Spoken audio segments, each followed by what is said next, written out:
আজ সকালে আমার মা বানিয়েছে ব্রেড পাকোড়া, আর এখন আমার জন্য সেটাই দিতে আসছে।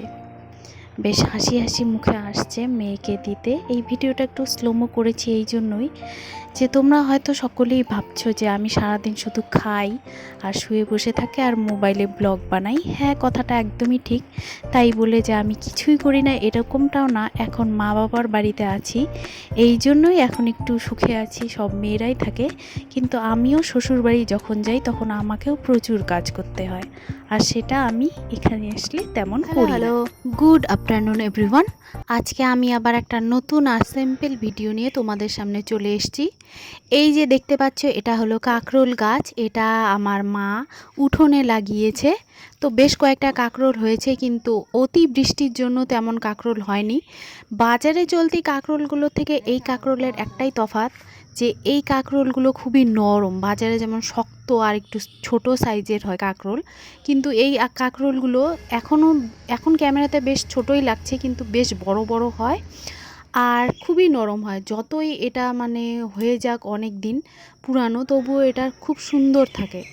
তো আমার মায়ের ভীষণ শখ, সে উঠোনের এই কানাচে আনাচে কানাচে সব জায়গায় আমার মা কাঁকরোল গাছ, এটা গাছ সেটা গাছ, যেটাকে বলে কিচেন গার্ডেন। আমার মায়ের কিচেন গার্ডেনের ভীষণ শখ।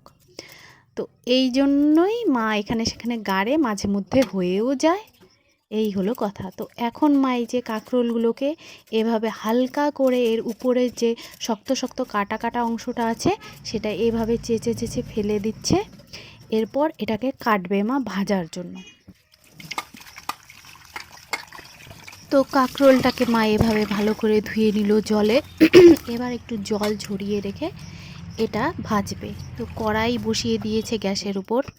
এবার কাঁকরোলের মধ্যে মা দিয়ে দিচ্ছে একটুখানি লবণ, হলুদ, এই দুটো দিয়ে একটুখানি ম্যারিনেট করে রেখে এবার মা কড়াইয়ে দিয়ে দিচ্ছে সর্ষের তেল। আমরা সব রকম ভুজি, প্রতিটা জিনিসে আমরা সর্ষের তেলেই খাই, আমরা অন্য তেল ব্যবহার করি না। শুধু যখন ওই লুচি পুরি পরোটা এইসব খাওয়া হয় তখনই আমরা সাদা তেল ব্যবহার করি সাধারণত।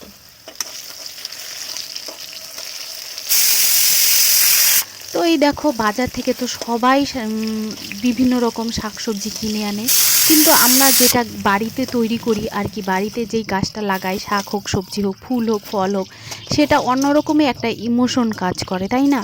তো আমার মায়ের ছোটোর থেকেই ভীষণ শখ। আমার মা বিয়ের পর থেকেই আমাদের বাড়িতে আমি ছোট থেকেই দেখেছি আমার মা সব ধরনের শাকসবজির গাছ গাড়ে।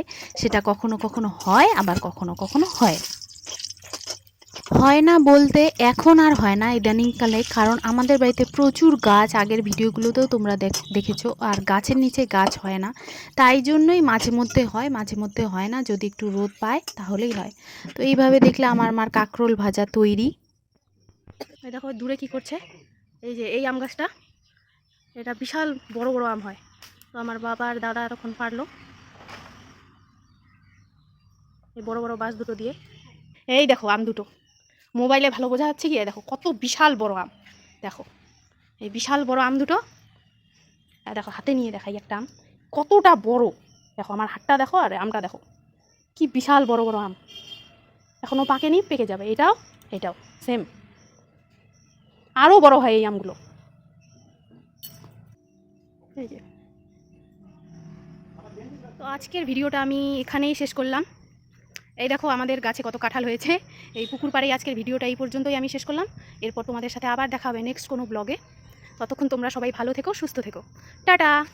এই তোকে প্রতিটা ভিডিওতে আমি টাটা দিতে বলি, তুই কিচ্ছু বলিস না। আরও খেতে চাস বিস্কুট এটা সেটা মাছ দেবই, কচু দেবো তোকে, দেবই না।